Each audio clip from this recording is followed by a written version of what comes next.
People pay good money to see this movie. When they go out to a theater, they want cold sodas, hot popcorn, and no monsters in the projection booth. Everyone pretend podcasting isn't boring. Turn it off. Turn it off.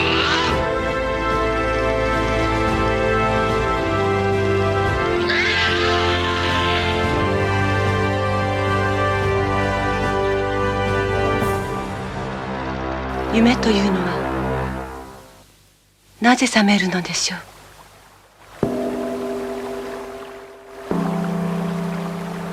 一生覚めなければ夢は夢でなくなるのに。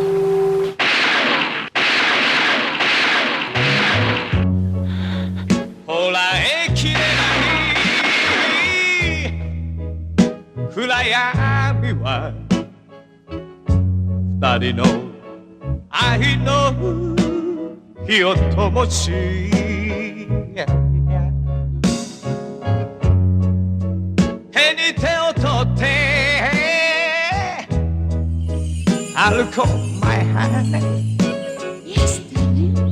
微笑み忘れずに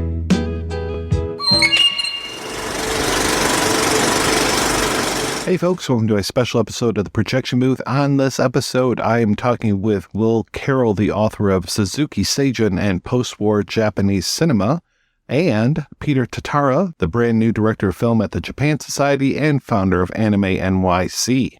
Spoke with both of these gentlemen all about a program of Suzuki Seijun films that is coming up at the Japan Society starting this week. That's February 3rd, 2023. Though you can see this program in other places, it will be heading into Canada in April of 2023. I highly recommend that you check out as many Suzuki films as you possibly can, and this is a great place to start. Enjoy the interview. Will, I have to tell you, I picked up your book a few months ago, and I have been wanting to interview you since then, so I'm glad that we're able to talk now, though this is more in the conjunction of the events that are happening at the Japan Society that Peter is putting on. So like I said before we started recording, I would have figured that you guys had already talked before this, but I'm so glad to be able to make this connection with the two of you. Absolutely thrilled. Yeah, I am a new member of the Japan Society team. I think Will has worked in detail with a colleague of mine, Alexander Fee, who I'm sure we'll speak about later in the podcast. But I am Japan Society's new director of film, having been there for all of 2.5 weeks at this point. Yeah, well, I'm glad to hear that you've been reading the book and enjoying it. And yeah, I'm happy to be here to talk to you about it and about the series. What got you into Seijun Suzuki?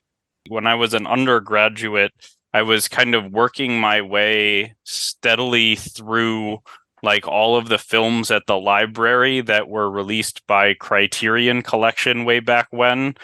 And I don't know how I came upon this exactly, but one night I had just rented a bunch of them and I made a double feature out of All That Heaven Allows and Branded to Kill. And that was the first time I ever saw a Suzuki film. I have to say I actually didn't really like or get it the first time I saw it. I was just like very perplexed. And it wasn't until a few months later when I first saw Tokyo Drifter that I got intrigued enough to seek out some more rare things, I guess. Later on, when I was in graduate school, I was taking a graduate seminar on sort of Japanese film theory, and I sort of learned in that seminar that Suzuki kind of stood at the intersection of a variety of different sort of theoretical and cultural trends around Japanese cinema, all of which I was really interested in. And by that point, I was also just a very big fan of his films. And Peter, what brings you to the Japan Society? I've got a history over 20 years working with Japanese media and live events. I am the former head of guest and programming at New York Comic Con. I'm the founder of an event called Anime NYC, which is the largest or the second largest Japanese pop culture convention in the US. But Japan Society approached me about the opportunity to work with Japanese content all year round in the US or all year round in New York and take the reins of Japan Cuts, which is Japan Society's annual summer film festival that hadn't occurred in recent years because of COVID. And it was impossible to resist being able to work with this organization that I've long respected and bring Japan Cuts back to life. What is the whole idea behind Japan Cuts? So Japan Cuts is the largest contemporary Japanese film festival in North America. So it's run every year since 2007, with the exception of the COVID years, and annually presents 30 plus films along with special guest directors and actors from Japan, really showcasing wonderful new works from Japan that typically don't have any other distribution or really any other screening opportunities in North America. It's one of, I think, the highlights of New York's film festival scene. It's something I've attended almost every year as a fan. To have the opportunity now to put my fingerprints on the next stage of it is, again, just absolutely irresistible. So, Will, what was it about Seijun Suzuki that appealed to you enough to write an entire book about him? Largely just realizing he was sort of a figure who inspired the sort of nascent cinephile movement in Japan in the 1960s. And when you're starting to see the emergent of like independent film societies, both people screening films sort of independently of the studio distribution system, and also like 8 and 16 millimeter independent film production. Like many people working at, say, Wakamatsu Production Company, that is, were big fans of his and later collaborators. The filmmaker Obayashi Nobuhiko, who is famous for making House, was someone who was writing to film journals under pen names about Suzuki's films while he was making some of his 8 millimeter independent work around like the early 60s as well. So his connection to those sorts of things really interested me. In addition to the fact that his films, and at that point I was mostly just focused on the 60s ones, the fact that they were just so bizarre, but also, very fun and easy to get into. At that point, I wasn't necessarily thinking about sort of the later, more difficult ones yet, although eventually I did get into those quite a bit as well. Easy to get into, but difficult to find with subtitles for a lot of titles. I mean, over the years, Cold as My Passport, Detective Bureau 23, these things have slowly been coming out with subtitles, but there's still a lot of films of his that are not subtitled in English. That's true. And actually, the first time I wrote a paper on Suzuki was like my senior year of undergraduate, which was about I guess spring 2009. And at that point, there were far fewer films of his that had been released, and basically no other Nikatsu filmmakers kind of working in similar genres that had been released at that point, sort of as a point of comparison, I think apart from maybe Crazed Fruit. So it was a really difficult time at that point to track down VHS copies of unsubtitled films, and my Japanese language skills were not as high as they are now at that point. So that was very tough.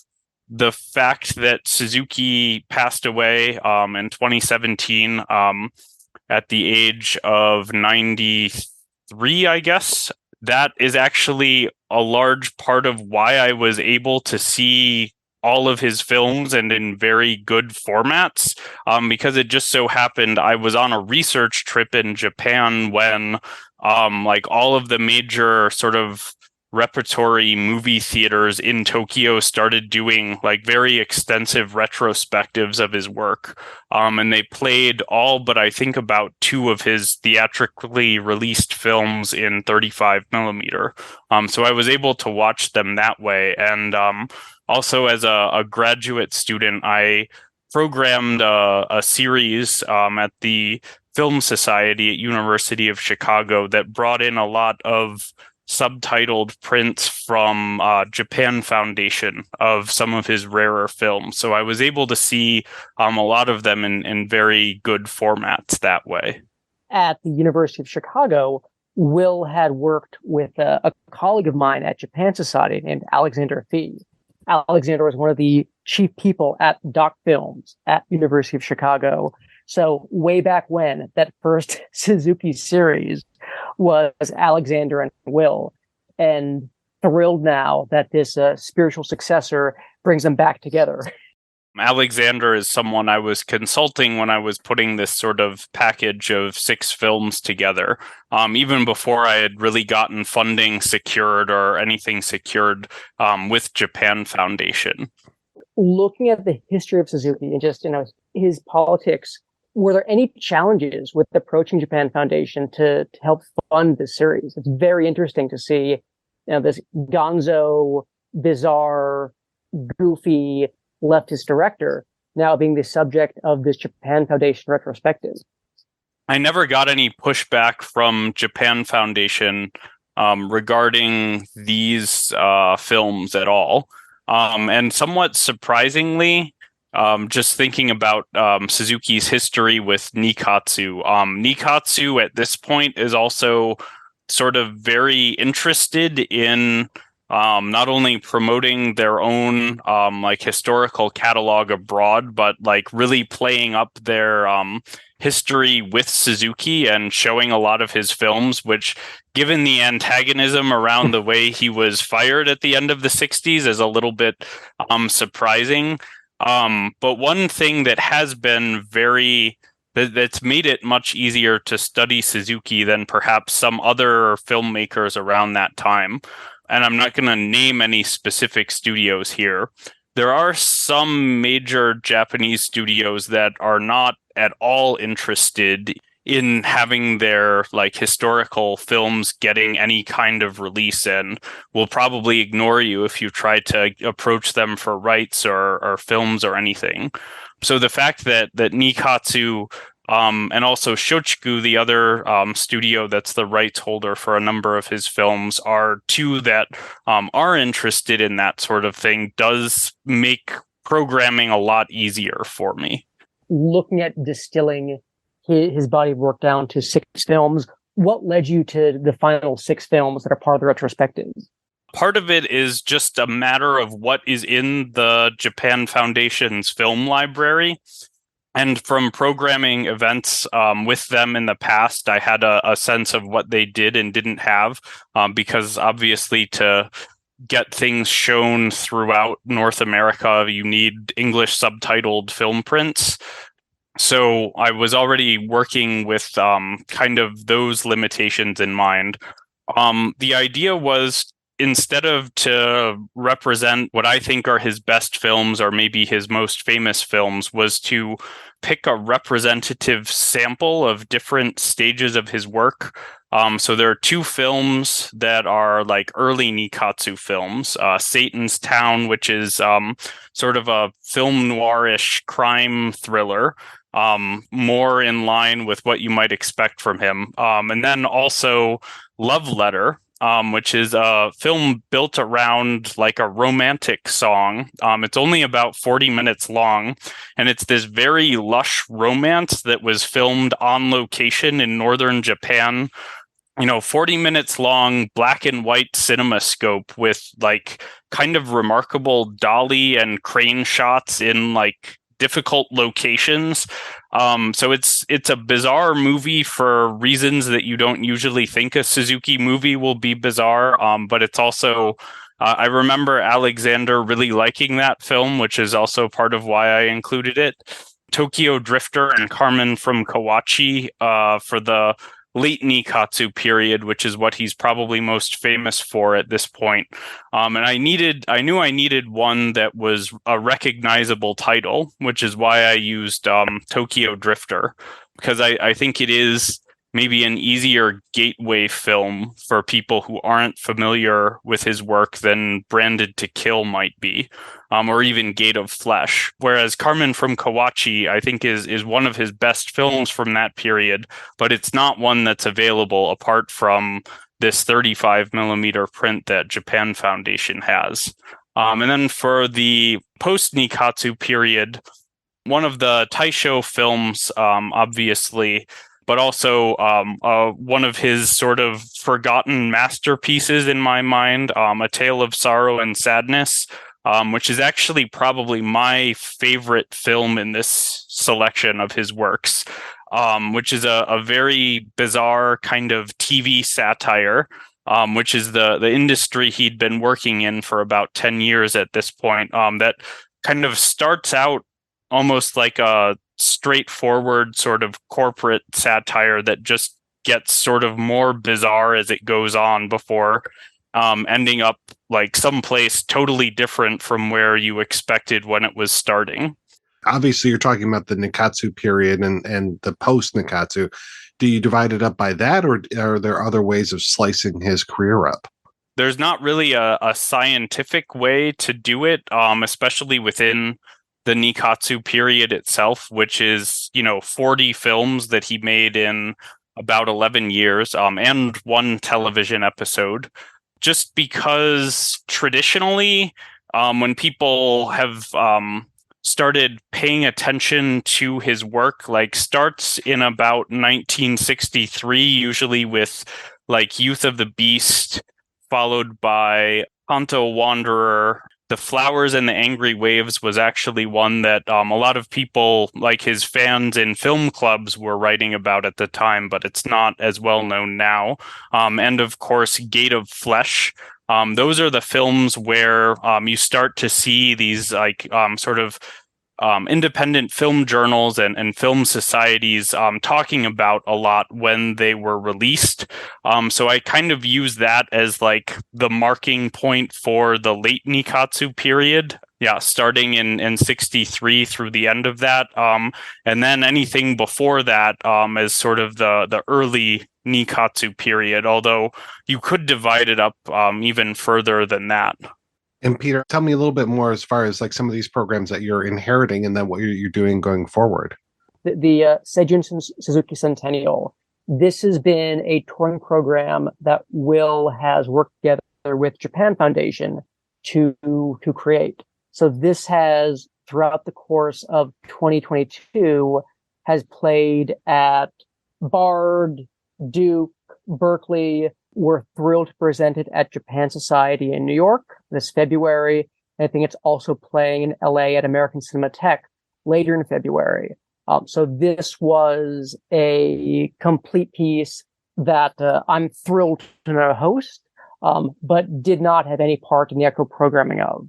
Looking at moving forward at Japan Society this year, we will be presenting the next installment of the Globus film series, which is our annual spring film series that has run the gamut over the past 15 years, exploring different directors and movements in Japanese cinematic history. So we'll be doing our latest installment of that. And hopefully end of February, we'll announce the theme and the topic of this. But I think the first real programs that I'll start to be co-curating and creating together with Alexander will be Japan Cuts this year. The big news is that Japan Cuts is back in person after a far too long of a delay because of COVID. And we should be able to, knock on wood, start making announcements in March about the Japan Cuts dates and some of the first films we're looking to present at the return of that live action festival. Overall, like my goals at Japan Society, we've typically been an organization that pays tribute to the history of Japanese cinema. And what I really want to do is balance that together with really an acute understanding of what Japan means today. My whole background, spending 20 years within Japanese media and live events, is seeing the power of anime and manga and what that has done to bring a whole new generation into discovering Japan. You talk to anyone under the age of 30, and their window to Japan has largely been pop culture, and wanting to find a balance between the glorious history of Japan society and Japanese cinema with the new young and broad audiences that love Japan, and just what is it about anime and animation that it really brought them into discovering this whole new world of cinema that they'd never seen before. Will, all of these films are on 35?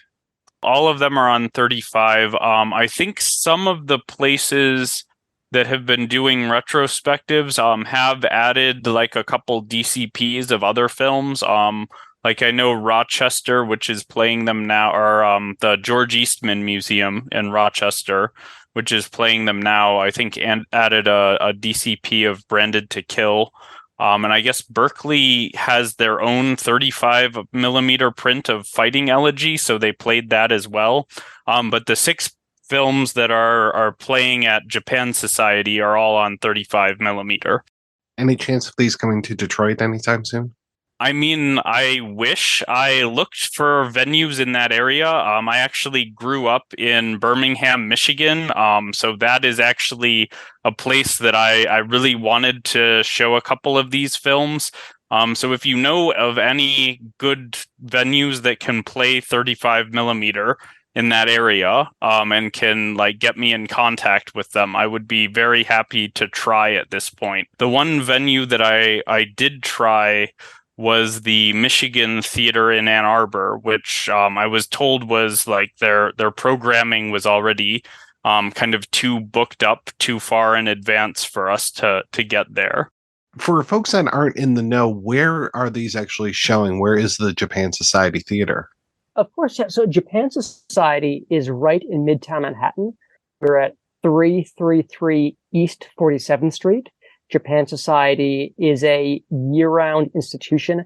We are home to gallery, a dedicated theater, language classes, all sorts of Japanese art, culture, and education. So definitely encourage audiences to come in for the Suzuki Centennial, but also see all the other activities we have going, again, every other day of the year. And Will, I know a lot of people listening to this have probably seen Tokyo Drifter because that one, as you said, it's been available for a while. But a lot of these other films aren't, especially things like Carmen. That is not. I think I have a laser disc of that with no subtitles. So finally being able to see this with subtitles was fantastic. What can people expect with this program? Part of my intention with the book and also with the program is to give people a better idea of Suzuki's filmography as a whole.